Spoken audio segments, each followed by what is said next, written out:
Welcome to the Hitchhike Hello podcast that we have not shot an episode in some time, but we have been back in America making big money moves, trying to get ready to go to South Africa. And over the course of this past year, God has done some absolutely incredible things. He is putting us a team together. He has got a hold of Brandon by the beard and said that he is pulling him and his family to join the team and go to Africa with us. So I just wanted you guys. Most of y'all know Brandon. You have seen him either with me or you've met him yourself just out at camp meetings and events or the conference. If you guys were with us at the conference, but I just wanted to. We're just going to talk a little bit. We have literally no plan as to what we're going to talk about, but we're both getting ready to make big moves in life. So I thought it'd be a good time for you guys to get a full idea of who Brandon is and what God is speaking to him. So Brandon, you, your wife, your three kids are about to move to a third world country. You sold your house. Yes. You moved into a camper. Yep. How do you feel? We're finally starting to get a little bit more comfortable with the space, and but it's been a challenging year to take those steps to sell your house and just sell the comfort of everything. Yeah, because you guys, it took y'all a while to get to a place, not going all the way in depth with y'all's past and everything, but and went through a lot of rough years, rough childhood, finally got some stability, working a good job, comfortable, bought a home. And then how long were you guys in that home? 3 years. Three years. Yeah. And then God calls you to Africa. Yeah. We had, like you said, rough childhood, rough life. Never thought I would actually own a house. And then God opened that door and blessed us in the perfect timing. But with that house, it was also the way that He was going to use it to help us to get a fresh start to go into the mission field. So with that blessing, it came with that calling. We just didn't know yet. Yeah. But to give up the security of a home, and as a father, to give up, your safety net is, where your kids feel safe, and saying, hey, we're going to move to a third world country and help kids in Africa. It's a lot to ask of your family, but they've taken it like champs. We're all excited and ready. Just in that waiting where God's still molding and preparing us. Yeah.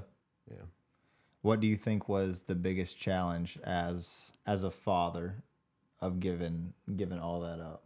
Do you think it was the fact of just it's your job to be the provider and the protector? And yeah, growing up the way that I did, with bouncing around a lot, security and just stability was like the main thing. Like just having my kids know a stable house was one of the most important things. So giving up that place of, because essentially we feel like I got to that place where we got the house with the white picket fence type mentality, and giving that up to go and just preach the gospel in Africa and love on the kids that grew up the way I did. It's a lot to ask and a lot to surrender to God, because it's one thing if it's just you. It's one thing if it's just you and your wife. You can bounce around and travel and stuff like that. But when you got 3 kids and you're giving over not just your stability of your house, but also your finances, and saying, God, we're gonna trust you to provide for my kids too. It was hard. Yeah, it was one of the biggest things to actually sign those papers to get to saying, okay, it's all in your hands now. Yeah. I think for me, whenever I was transitioning from being just me doing mission work to me and Anna doing mission work together, I had the same mentality. It was, I can sleep in a hammock under a bridge by the river and eat rice and get bed bugs, and I'm good to go. Yeah. But I'm now asking someone who loves me to join me in what can be a struggle. It's not always terrible. A lot of times people think missionaries are just over there and And honestly, it feels like they want that sometimes. Like they want missionaries to struggle and be living in harsh environments and be skinny with chapped lips and like, Seems like. yeah. I mean, that's sometimes that's the mentality. But I mean, sometimes you travel in the world. The world is a very beautiful place. It's like people get shocked that God's creation is so beautiful. So even in Kenya, we had some hard times. We went 2 weeks with our house with an inch of water standing in our house. We lived in a 2 bedroom, 1 bath apartment underneath the kids' dorm, and it wasn't always luxury. There's no AC in all of Kenya, but at the same time, I would post pictures of where I got to go to some beautiful places. I'll never forget. I had spent a day. We drove 7 hours to go interview 30 kids who were orphans, and interviewing them meant them telling us what had happened to their parents, and they had to show us their parents' death certificate to make sure that they were eligible to come to our facility because the way that we were set up, we could only take in full orphans. And so we had to go and interview these kids. On the way back, there was a waterfall that was literally probably 15 minutes off of our path that we were going. So we pulled over, we swam at the waterfall. I took a picture, posted it, and some dude messaged me and was like, "I would love to see you doing some ministry over there." And I was just like, Yeah. "Oh man, yeah, I would love to see you doing some ministry also, sir." But, and so people don't see that, but like I said, going into environments like that, I mean, there's a lot that I couldn't post on the channel in our time during Kenya about. I would joke about it sometimes, but we were robbed. We had a man killed right in front of us. All kinds of crazy stuff, and you're asking not only you to live in that environment, but you're asking a spouse, someone that loves you, to go and join you in that environment. And then also, when I came to the place where I knew, okay, just as much God called me, He called Anna to be my wife, so He's called her to this mission work also. But then coming to that realization with Rowan and with Julian has been a complete different ball game. But a lot of people, I think they tend to forget that if God called me and God called Anna and I to be married, which I truly believe that He did, if He called us, then He called her to mission work. And then Scripture says that children are a gift from God. So if God called us to be missionaries and then God gifted us with these children, then for this season of their life, God called them to be missionaries also. Absolutely. So it is scary, but I think it's also awesome that, at Rowan moved to Kenya at 6 months old. Julian will move to South Africa at 6 months old. So at 6 months old, they're stepping into what God called them to do. That's cool. That's absolutely awesome, age. man.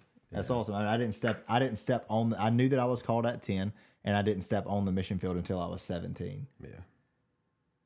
I knew 17 when I was called. I didn't step into it full time till next year. But now, because of your obedience, your kids are stepping in. Yes. At how old's Ariana now? Ariana will be 12. 12? Yeah. 12. Evie's 5. Yep. And then James is 3. Yeah. Yeah, and Ariana, when we chose to wait till after Christmas this year to tell her, because we knew in October when we went to see you and Anna that we were going to go full time, and we waited till after Christmas so she could enjoy family time and all that. And then when we told her, the day we told her, she was shocked. First reaction was just shocked. And then you could tell she started crying a little bit. She started getting teary-eyed when she started thinking about her friends that she was going to miss and her cousins and family. And but then the exact next day, she literally came to her mom when I was at work and was like, "Why are we waiting a whole year?" Yeah. Yeah. So it's like it is a family calling because you can see it even at her age, 11 years old right now. Just the way that her mature spiritual walk has matured this year alone. Yeah, bro. Like I started noticing she would be down at the altar with her friends, and they would be starting to pray for people, and they were starting to lay hands on people. And it's like every time there was a need, they would jump up and just run to the altar. Yeah. And so that wasn't like that before. Now she has no idea what the mission field's going to look like. She has never been on a plane before. Yeah. Her first flight will be to Africa, but that's just how it's unfolding. Yeah. But it has, you can tell it's an entire family calling. Yeah. We're excited to see how our younger ones are gonna experience it because they don't understand yet. when you say, hey, we're going to move to Africa, and we show them YouTube videos and a lot of your stuff from when y'all lived in Kenya, but they still don't understand. They'll be all right as long as Uncle Turd is there. That's right. Uncle Turd will be there. Nah, for real though, watching Ariana mature through this season, even for me, like it has been crazy. I mean, she's at the spiritual level of someone much much older than her. Yeah. I'll never forget, dude. It was one of those Sunday night services. The Spirit was moving, and some people started going down to the altar, and you came down to the altar, and dude, seeing Ariana like on your heels with Evie, and then like lay hands and pray for you, I was crying. Yeah. Like I mean, I remember just looking over there, and like I could feel the weight that you were carrying that night. Oh yeah. And then seeing you go down to the altar and start and like just pouring your heart out to God, and then seeing your 11-year-old daughter like chase you down there, not to get prayer, not just because like she laid hands and she was like praying over her dad. Yeah, Like, that night was definitely one that hit me. Yeah. Because I realized the spiritual hunger that God has put in her at already such a young age that I'm excited to see it manifest as we're in the field. Yeah. And taking her to these places to minister with us to these kids that are orphans and running on the streets, and the girls that are going through the stuff that they're going through, like in Kenya. It's amazing to just sit back, and it's literally to the point to where I should have been writing this all down this year. Like I've got to sit down and collect it all, because from the day that we were in Kenya to God speaking, it's time, because I sat back and I watched my wife, who never been in the mission field before. She was dealing with the altitude sickness. She was just feeling really rough the whole time we were there, but she was powering through. And not only like most people, you sit around, you high five the kids, you play in an orphanage, but she was sitting down, getting to know their names, their birth dates, their story, what they wanted to share. She didn't try to pry anything out of them, but she wanted to give them their voice, and that's exactly what they wanted. And it was like in that moment, that was when God said, it's time. So from that time to sitting here today, it feels like it's been 5 years. Yeah. That's what it feels like. Yeah. Because it's been about like almost 1 year to the date since you guys were in Kenya. Yeah. Like we're like almost to the date. Yeah. Were y'all here this week? Only a few weeks off. Yeah. Like 2 weeks off. 2 weeks off. The year. Wow. Yep. So jumping way back though, to catch everybody up on where we're at. So me and Brandon, we've gone to the same church for a really, really long time. But I had went on it was my very first mission trip, was it not? It was Mexico. Yeah, Mexico, my very first time. Yep. And I came back, was speaking, and the only thing that I had ever said to Brandon was, dude, why don't you shave your beard? Because I came to church one day and he shaved his beard off. And literally 100% no exaggeration. That's the only thing that we had, that's the only communication we had ever had. Other than maybe a couple of... Yeah, like, what's up? That's it. Nothing. And then we stepped, I went over to Mexico on my first trip by myself, came back, and they gave me the Sunday night to speak like they always do after a mission trip. And I remember like seeing, it's going to sound really, really not cool, but it was like in movies, whenever like just one person in the crowd is like lit up, like that's how you looked that night whenever I was speaking. And so, I mean, it was like I was talking to the room, but I was talking to you. I didn't even know you. And I came off the stage. I went straight to my mom, and I was like, Brandon Witt's called to missions. And mom was like, what? I was like, Brandon Witt is called to missions. And she was like, go tell him. I was like, I don't even know him. I'm not going to go tell him what he's called to do.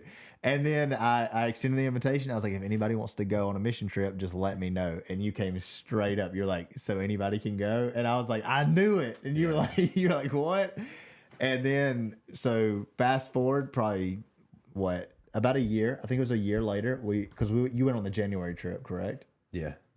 You had signed up to go January. Yeah. So fast forward a year, we go on this trip. And again, even leading up to it, we didn't really talk that much. It was me, you, Anna, and Jonathan Miller that went. Yep.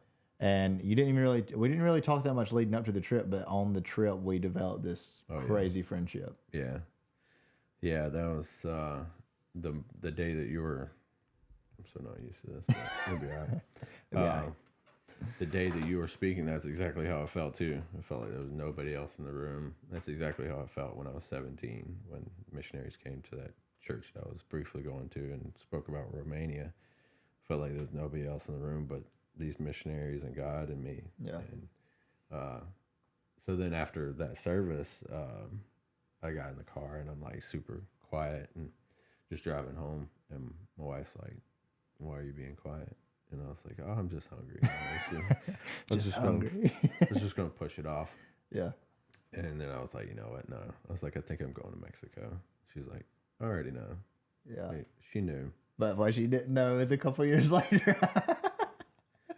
Get her in. She never thought she would accept the call to leave the Yeah. country. I'll share that part in a minute. But yeah, when we got to Mexico, that was when we started hanging out and just talking and realizing how much, we had in common and just the common ground of what we wanted to achieve in the kingdom. Yeah. I think that's definitely what's continued our friendship and growing deeper and just being willing to step out and what God has for us. Yeah. Yeah. For sure. I think that is why our friendship has developed, so fast and why we are so close. I mean, because if you really think about just like practical aspects of life, we have nothing in common. Yeah. Like nothing.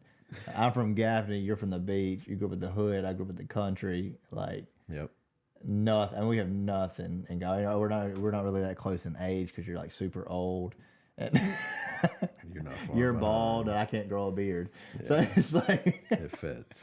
yeah, but like you said, I think what God has called us to do in the kingdom has definitely brought us alongside each other. And I think that, like we're comfortable ministering each other with like we're all on the same team. Oh yeah. It's not like okay, we're both missionaries.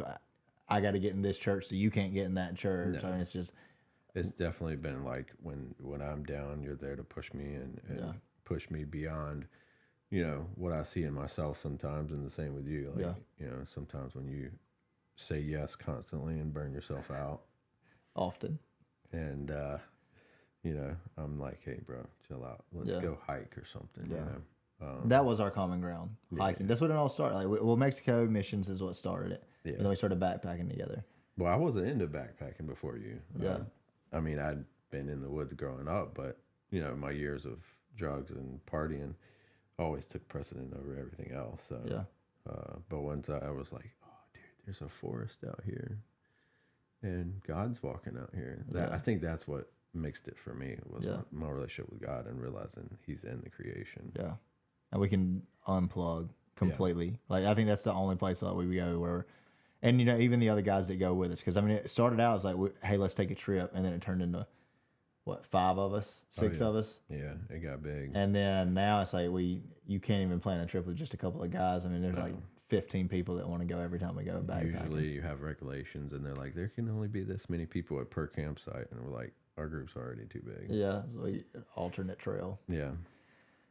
But yeah, man, it's been definitely a crazy ride because at that time, I mean, even for you to jump on and go on that first trip, it was with another group, but we were just talking before we started filming about the start. I mean, we were grinding, bro. Like had no money, was not legitimate. No one believed in anything that we were doing yet. No one knew who I was yet. Oh yeah. Just going to camp meetings and packing my Outback full of doors that we painted just so we would have a backdrop. They put us in front of the bathroom, and we were giving away Dollar Tree mugs just to try to make $500 to go on a mission trip. Yeah.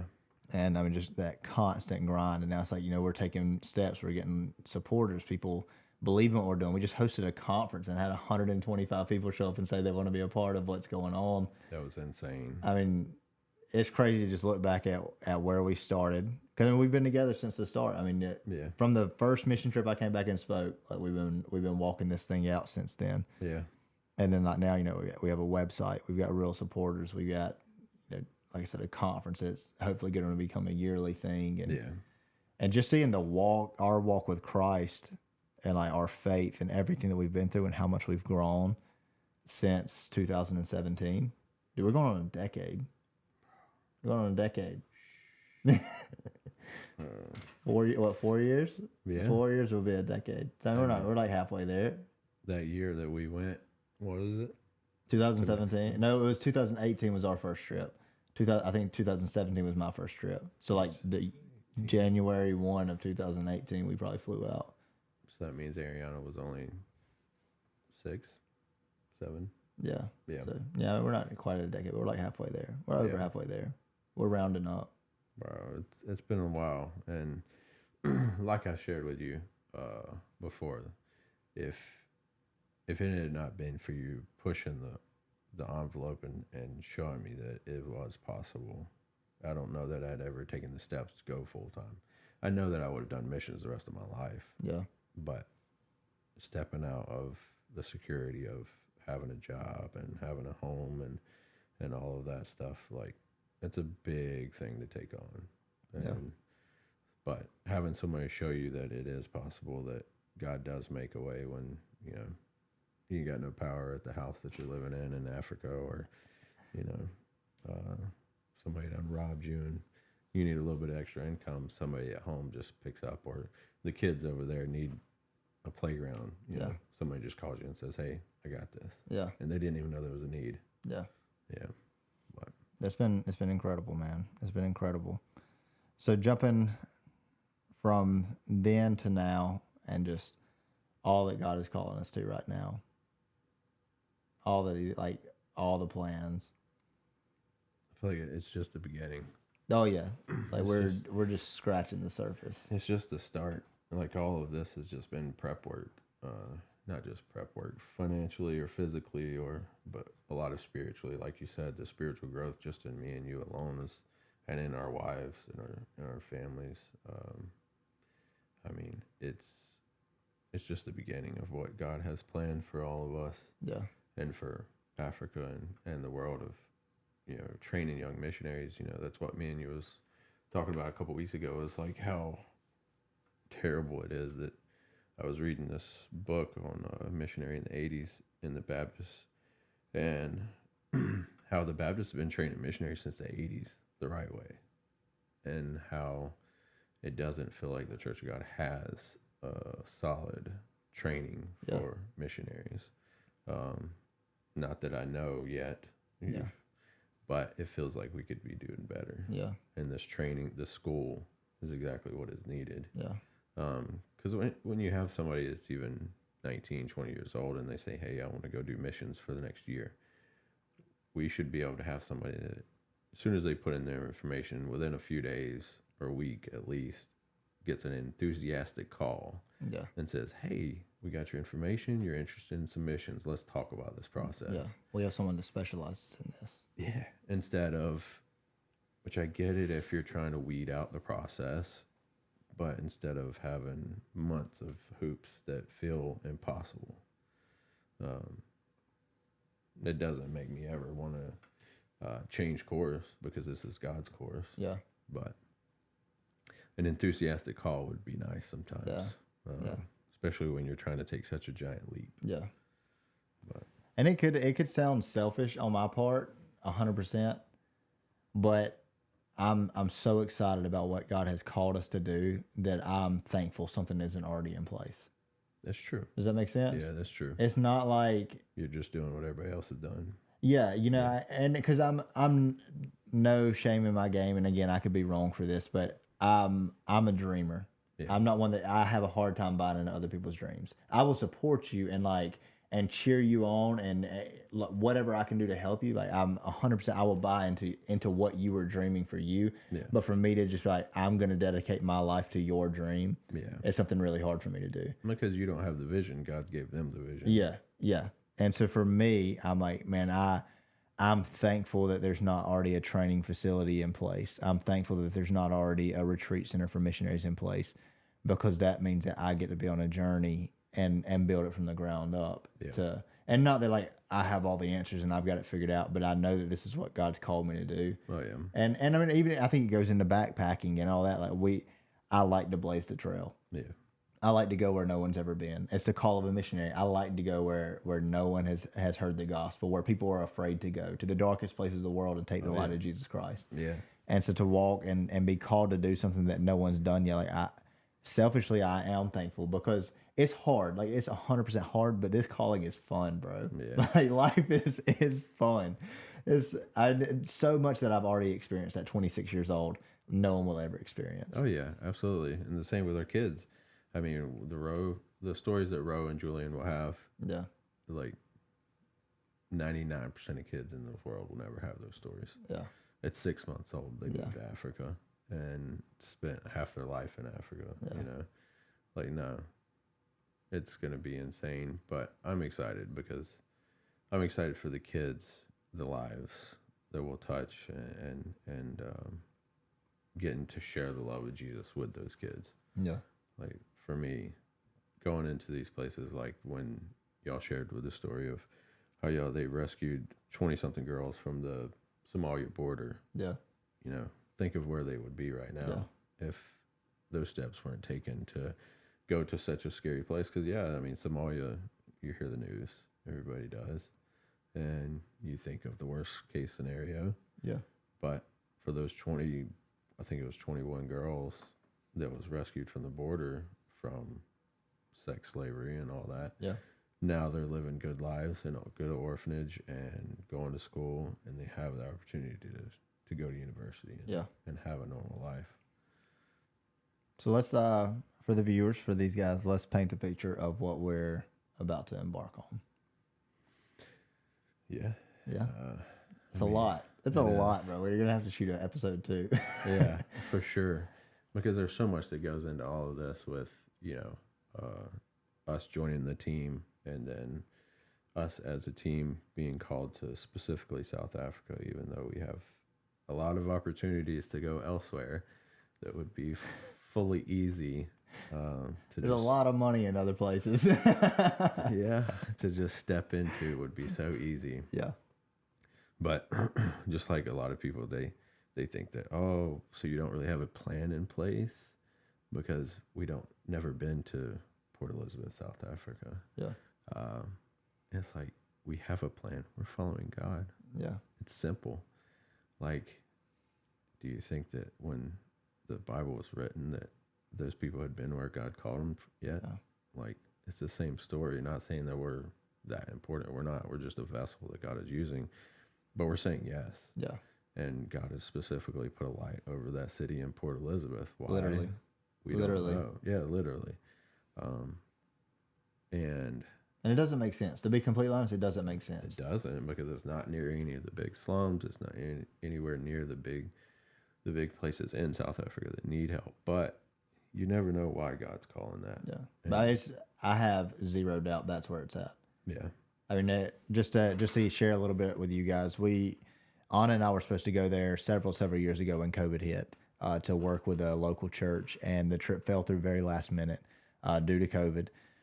And so we just kind of moved on, and that's how we ended up in Kenya later. We lost connection with the group that we were working with there, and when we got to Kenya, our internship was about to come to an end, so we had to discuss what our next move was, and we took 2 weeks to pray about it. I was getting up at 3 o'clock in the morning to pray every morning because God speaks loud at 3 a.m. Mark my words. Bro, I got so many stories. God speaks loud at 3 a.m., specifically 3 a.m. So I was getting up at 3 a.m. and spending an hour in prayer, and God just began to put Port Elizabeth back on mine and on his heart over and over and over. So we started looking into it. I genuinely feel that God has called me to go to pilot school to get my bush pilot's license so that we can get easier access into countries like Somalia and Congo and South Sudan and these places where the gospel is not very prevalent. And some of them, you can look up, like Joshua Project is a phenomenal website that gives you resources, but it says that some of these countries are Christian. But whenever you get over there, you realize that their version of, they believe in a higher power and they happen to call him Jesus, but they don't follow any of it. Yeah. And you have pastors that are selling kids into sex slavery. Yeah. So we've got these countries over there that are literally, some of them are 100% unreached. There's 0 Christians in country. And for a lot of Americans, that's even hard to comprehend. They're like, surely there's someone. Surely there's someone. Surely there's one. You got to be exaggerating. There's literally countries in the world, especially like down the Amazon River. I mean, there's people there that are completely uncontacted. Yeah. And so we feel called to go there, start looking into pilot school, found a school that specializes in international students. get some information on it, talk to the guy. He feels called to stop training pilots to do missionary work. Click location to figure out where the school's at, Port Elizabeth, South Africa. Next day, get a phone call. A man that I've never even met donated the exact amount of money that I needed to go to pilot school. Come back, go to dinner with a man. The man brings a map to dinner and says, "Point to me where you're going in Africa." I point to Port Elizabeth, and he starts crying. He said, "God woke me up in the middle of the night and showed me a light on the map of Africa, just a little light shining." He said, "And that's exactly where God showed me that light started." He said, "That's exactly where it was." And this is not like just some crazy. This is someone that is. If he called me right now and said, "Pack up your stuff and move to Mexico," I trust he hears the voice of God. Wow. And it's evident. It's evident in his life. He's a very blessed man. Whenever he speaks, you listen because you know the stories that he has. And there's, for instance, he's in business.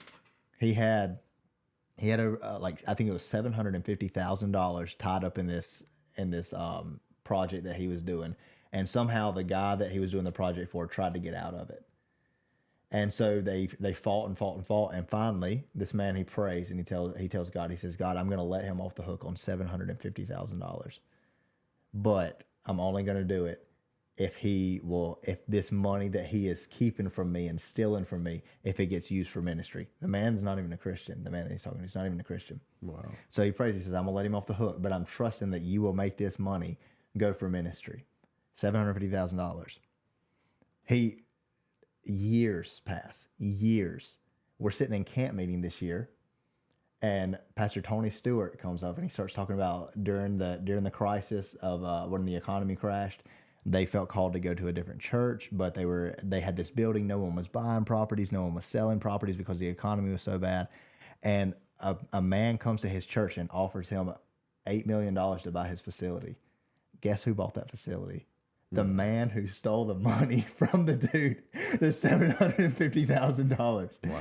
And this man, the man had no idea for all these years. I mean, the economy crash was in like 2008. Yeah. And so 2008 is 2023. He had no idea that his prayer was answered, but his prayer was answered back in 2008. And he found out this year that man that stole all that money used the money to buy the church, to buy a church facility. And now Pastor Tony Stewart has taken that money, and they have, multiple campuses all over Florida. Wow. That's crazy. And so when this dude told me there's a light, I'm like, I believe you, son. Like, yeah, there's a light there. And that's when he prays, God hears his voice, no doubt. But when we got back from Kenya and we started praying, I started praying because I still hadn't even had the conversation with my wife that God said it was time. So, but we knew. Yeah. We knew coming, before you even came to Kenya, I was like, this is the first step. Like, this is it.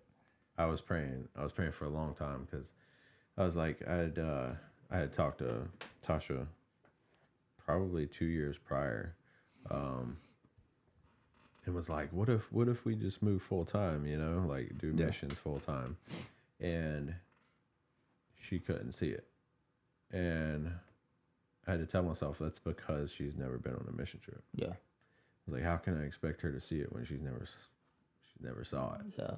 And so I was praying. I was like, God, let a possibility for us to go on a mission trip together. Because, we had 2 kids at the time, and Evie was young. And so then COVID happened, and obviously everything got shut down. Well, then 2 years ago, her sister and her husband started going on mission trips. And so we watched their kids while they went to Honduras and they went to Tanzania. And then y'all moved to Kenya, and I was like, I just went and told her, I was like, we're going to Kenya. She was like, what? I was like, yeah, we're getting your passport. We're going to Kenya. And I talked to her sister. I was like, hey, you're keeping our kids. It's y'all's turn. And which I asked nicely, but nice. Yeah, I asked. I was like, hey, can y'all watch ours so I can take Tasha? And so we got there, and then I could see God's hand all over it. And me and you talked about it while we were there in Kenya. And then so we got home a couple of weeks later, She mentioned, she's like, I want I want to have another kid, but she's like, I want to travel. I want to do more missions. I want to, like, she fell in love with travel. The first flight, Yeah. I didn't expect that. Like, she's like ready to fly all around the world. She said it helped her to not feel stuck here anymore. She felt like before that she couldn't feel peace to leave or to move anywhere, because I wanted to move to Tennessee sometimes, I love the mountains. Or move back to the beach. I love either or. I want to be in one. Yeah. And she's like, no, we're perfect right here. We're close to both. But now, when we got back from Kenya, she's like, I don't feel stuck. And so I was like, well, I'll use that conversation to go into, well, interesting that you mentioned doing more missions. I was like, what do you think about this? And she said she already knew that conversation was coming because of our previous conversation years before. You hang out with Bryson, you get terrible ideas. Yeah. Well, she knew the stories from when I was 17, and Yeah. I did go to Romania Yeah. and help at an orphanage. And then spurred back to when I met you, and we went to the orphanage in Mexico. And then I went to Mexico again without you. And it was like orphanage after orphanage. And then we become children's pastors here at our local church. It was not something that we ever saw, but it was all God's hand in leading us into kids ministry and orphan ministry, because growing up the way I did, I have the heart for those kids that have nobody. But for her, she said, okay, she was like, not exactly that I'm ready to call myself a missionary, but I'm willing to let you lead our family spiritually. That's big. Yeah, like to move to a third world country because your husband's spiritual walk is said a lot. So transplant a month or two later, we were celebrating Christmas. Or it was a month, 2 months later at Christmas. She went to a Christmas play at her nephew's school, and there was a wall of missions stuff, like huge wall. She just walks up and picks up the first flyer. The first flyer, what's it say? South Africa. Not only does it say South Africa, Pastor Brandon. He does kids ministry. And what city does he live in of all of South Africa? Port Elizabeth. It was like, how many more red blinking lights could God give in that moment? Yeah. And that wasn't the only confirmation that we received. Yeah, there's so many, bro. About Port Elizabeth, about being a part of this entire team, that God wasn't just calling us to, hey, and go anywhere. I never thought I would go to Africa, really. I was like, okay, yeah, that's where most missionaries want to go. I thought I would end up in Europe, because when I went to Romania, I fell in love with it. I fell in love with the people. Obviously, Natasha's Ukrainian, fell in love with the culture. But when we set ground in Africa, it was totally different. Now, I know we haven't been to South Africa yet, but I know that God has a specific reason, a specific place, and a purpose, whether it be building an orphanage one day or just a rescue center for kids. Yeah. But I know as soon as we get boots on the ground, we're going to start looking for orphanages in the area and looking for the kids' needs in the community. Yeah. That's the big thing, man. I want to get involved in the community. We talk about house church.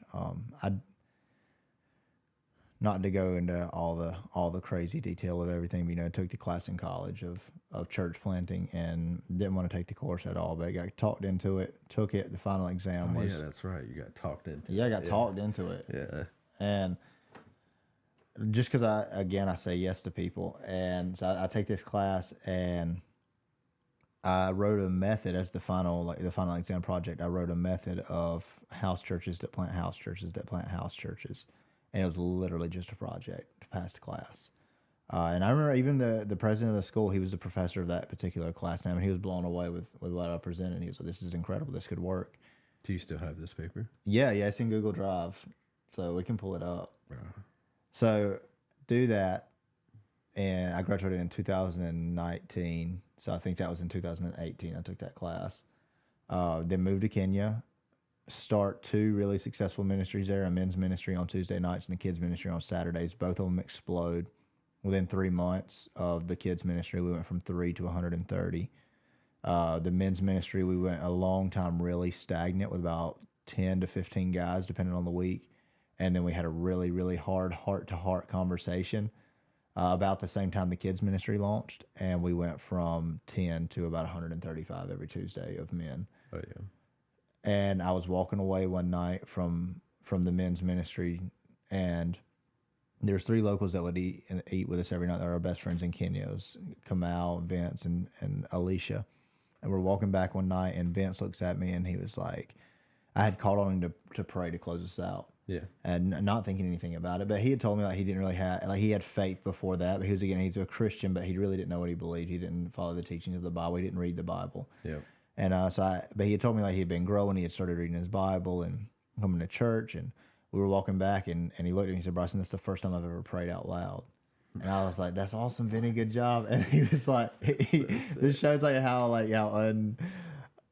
he didn't even know how to express himself. He goes, yeah, that's the first time I prayed out loud. I've got big balls. You're like, bro, yes, that's great that you prayed out loud, but you can't say that. Yes. It was hilarious. But It's because you corrupted them. yeah, I did. I was a bad influence, I guess.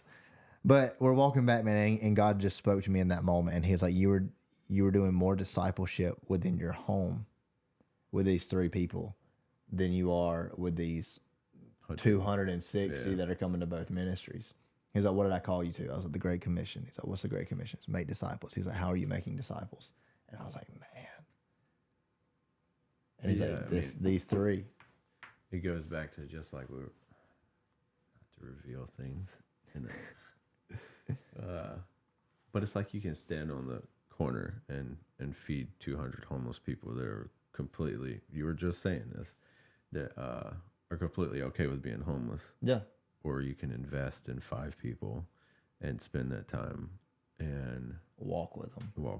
Yeah. Yeah. That's how we started it. And then who do those 5 turn and end up doing the same thing eventually? You know. It sounds a lot like discipleship. Yeah. It sounds a lot like discipleship. Bro, the house group thing. Yeah. You know, because I do have a lot of experience with the house prayers. Yeah. With the Slavic culture. And that's what me and you were just talking about, how the Thursday night prayer that I've been going to for the past year and a half was on pause. And when I left the house this morning, I was sad. Yeah. You know, I was like, man, you know, because that's where I get fed. Because, you know, we've been kids pastors here. Next month will be 4 years. And for us, we're downstairs a lot. You know, doing our kids, doing what we're called to do. But that Thursday night prayer, that's where I would get fed a lot. And they started it in their house 5, 6 years ago. And it's a level of intimacy that you can't replicate in a church building. No. Because even theirs alone showed, and Serge and Irene, they're amazing at what they do. Because they're just being willing. They're willing to step out in faith and let God use them, even though it's rough. Yeah. When you want to step out for God and not just come to church and pay your tithes, and there's nothing wrong with those people. We have to have those people, but when you really are ready to give everything. Yeah. Everything.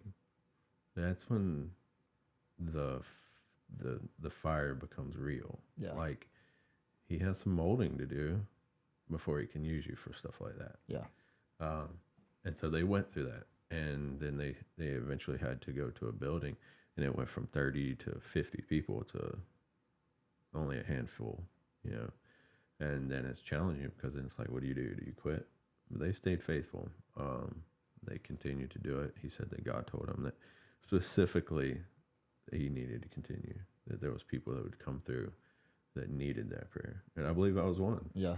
Because the spiritual growth that I grew just in the year and a half was, I wouldn't say more than the 9 years I've been here off the streets, but I would really look back and balance it. It's the intimacy. Yeah. It's the intimacy. It's the being free to just be open and share what you're struggling with, and having just somebody right there with you to walk through it with you. Yeah. You know? Um, but the house prayers, the discipling, it's true. Yeah. It works. Because those 20 people that might be coming, where are they in 2 years? Yeah. Are they discipling 10 people of their own? Yeah. Are they running a house church of their own? That's the goal, man. Not to grow to where we're this mega church. No. It's where once we outgrow the house, we have discipled enough to where any one of us could step away And and lead it. start leading one in our house. Because you go into Somalia and you build a huge cathedral with awesome worship bands, it's burned down overnight. Oh, yeah. Revival can take place in these countries in house churches. Oh, yeah. And before I fully, we talk about all the time, unreached people groups will be a thing of the past in our lifetime. Oh, yeah.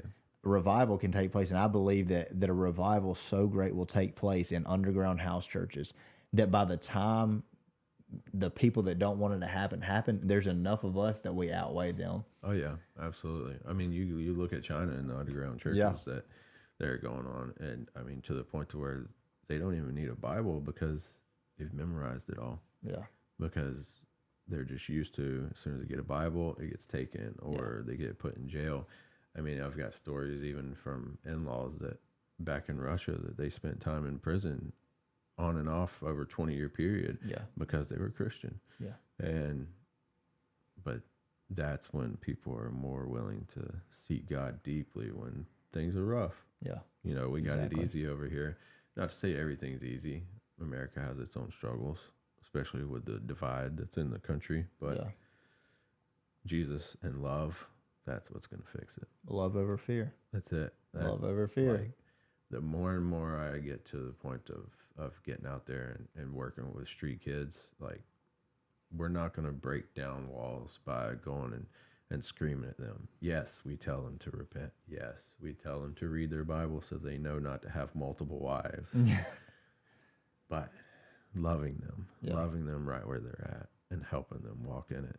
Yeah. That's how we broke down those walls. Exactly. So we're going to South Africa, start planting house churches, start taking that method into other countries across Africa. Yeah. Going to continue to work with children that are victims of sex trafficking. Yes. I mean, I want to be one that goes in and pulls them out of the situation. Oh, I mean, there is no greater harm done to any human than what goes on to those kids. Oh, yeah.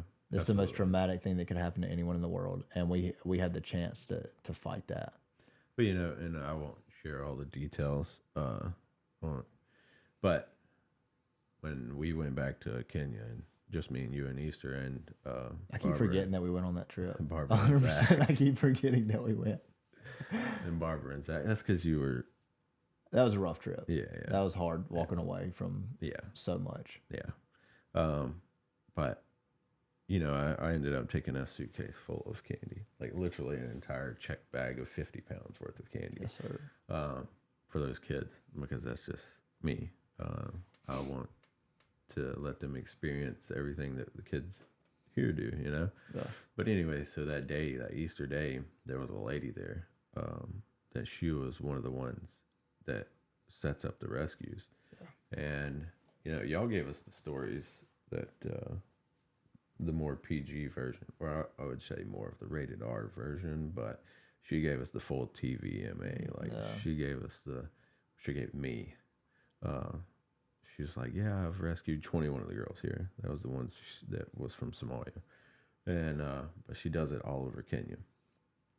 So she tells me all the terrible, hearing the stories of how the 9-10-year-old girls are marrying, forced into 50, 60-year-old men. Yeah. Forced into laboring children, Naomi being one that I've really got in touch with, and special, close to my heart in Kenya. She's got 2 little girls and she's 15. Yeah. And it's insane. But like, that's one thing that me and Tasha, we want to find people like her and see how can we help. What can we do to make it easier for you, or to have the finances available to go and rescue more kids? Yeah. Because just like me and Tasha, we taken a girl that we felt like God spoke into our lives in Kenya, Clarine, and we didn't really know what that looked like at the time, but then, after we kind of talked to her and wanted to help her in university because she was very intelligent and, or in high school and help her get to university. But she said she wanted to be a missionary. And that's exactly why God spoke it, was because how can we reach their people more than they can reach their people? Exactly. And she's been learning the Bible versus how you said, most of them say they believe in Jesus, but they don't read their Bible, or they don't look at it the same way as in how we're supposed to. Yeah. But she's actually has been, and she asks me questions all the time because her kids are at school asking her questions. So she's ministering already. Yeah. And that's why I told her, I was like, you're already being a missionary. Like, you're ministering to all the kids in your school that may have never heard the gospel at home. And so it's just really cool to sit there but the things that those girls go through are insane. Yeah. And we want to help more people to be able to help their people. Yeah. Maybe not that we ever I don't care if anybody ever knows that we were involved. Yeah. Like, that's not the point. As long as those girls get rescued and they get to a safe place, and they get to understand who Jesus is and the love of Jesus, that's all that matters. Yeah. But yeah, and we have such little time on this earth to invest our time in something. Yeah. What better to invest your time in? Oh yeah. Like, for real. And laying on your deathbed, looking back at your life of rescuing children and telling people the name of Jesus for the first time. Yeah. What regret will you have? If that's my legacy, I'll be extremely happy. I'll dip it out happy. The fact that I just said yes to Jesus and let his light and love shine through me to other people, I'm good. Yeah. I don't care if I ever have a nice house. I don't care if I ever, have all this, American dream stuff, but I'll be good. 100%. Yeah. As long as I get a few backpacking trips in the middle. As long as we get some backpacking. I know a lot of people that are listening, you're intrigued by this and you don't know how you can get involved. We, like I said, we host a conference every single year. And we're super excited about the success that we've seen this year, even all the obstacles that we end up having to jump through right there towards the end. People said no one would show up. Well, one man that I greatly, greatly respect, he told me, he said, Bryson, if you have 20 people, you need to consider this a success. Wow.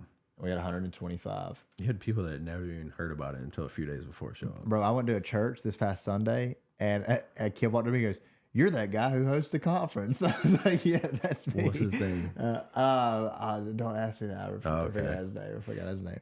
But it was just, people who had no idea, like, they've never even heard of the Church of God. They've never heard of me. But they still rolled up because they heard someone is trying to help people get on the mission field. It was from the beach, wasn't it? Yeah. It might have been that same kid I'm talking about. Yeah, probably. Yeah, me and him connected, and it was. He had just heard. I think his name is Nate. Huh? I think his name is Nate. What's your dude's name? AJ. AJ? Yeah. No, different dude. Okay. I know who AJ is. Oh, okay. Yeah. But either way, you put me on the spot. I know I text him. I have but hey, I got we know how bad you are with phones and with names. But anyways, you want to get involved? Like I said, we host a conference, and it's not hopefully, it is a yearly thing from here on out.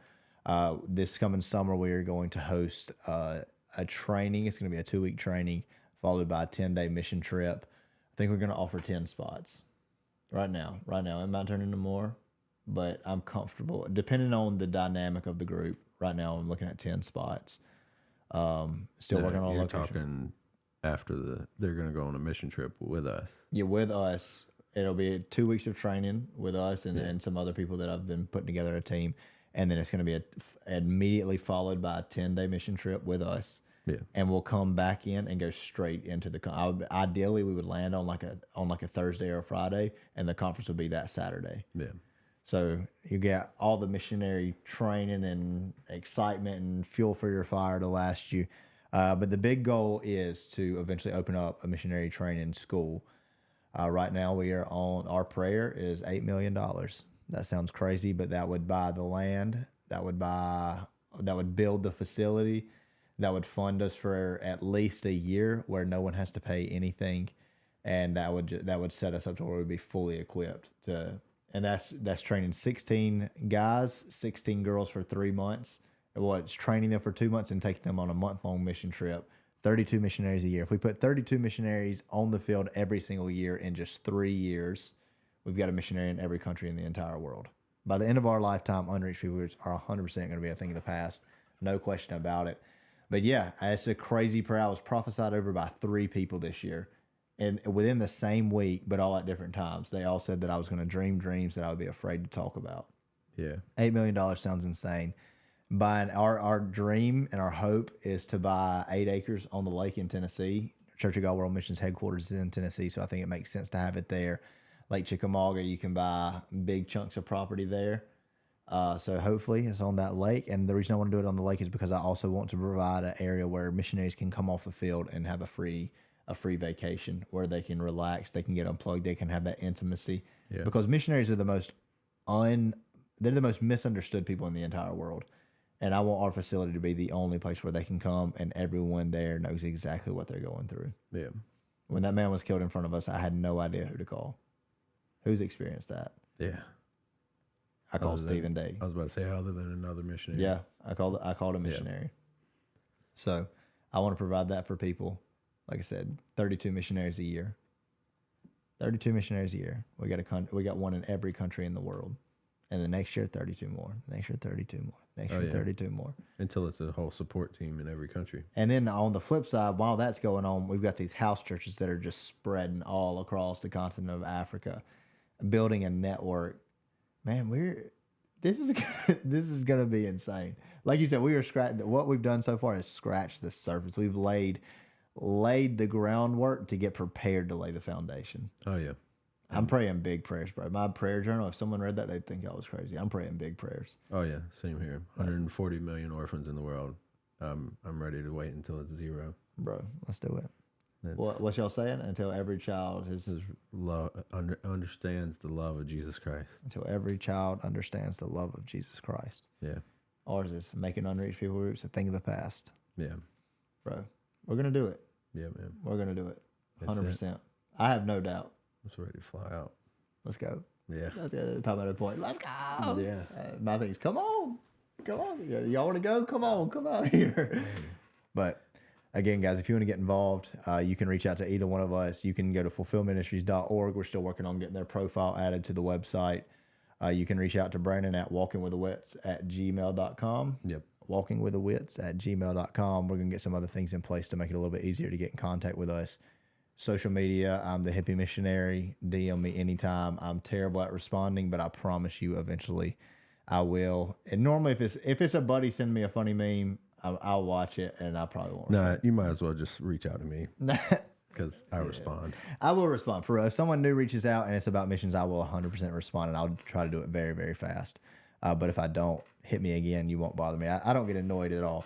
I like talking to new people. I get busy saying yes to everyone around me. But again, guys, I hope you guys enjoyed this. Hope you get a little bit better idea of the direction that we're heading with Fulfill Ministries as a team. God is really, there's more people that we can't 100% reveal yet. No. God is building us a team, and it's going to be incredible. We hope you guys join us for the journey. We hope that you pray with us. If you got $8 million you want to give away, we'll fulfill the Great Commission. With $8 million, we will fulfill the Great Commission. I told some pastors at camp meeting, I said, I'm praying for $8 million. I said, well, $8 million, I'd change the world. They said, you'd change your world. I said, no, with $8 million, I will change the world. Oh, yeah. I prayed the other day. I said, God, no matter what you give me for the rest of my life, I'll use it for your glory. Every bit of it. Everything you give me for the rest of my life, I'll use it for your glory. Yeah. And I mean that. Absolutely. So, $8 million, we'll fulfill the Great Commission. Test me. I dare you, test me, and we'll make it happen. Love you guys so much. We will see y'all really, really soon. Hopefully we'll put out some more episodes and have a good conversation. If y'all have any questions, anything you'd like to see us talk about, reach out to one of us and we will respond. Promise. Love you guys so much. Y'all have a wonderful day. And we did that in less than an hour. Let's go, bro. Come on. Love you guys.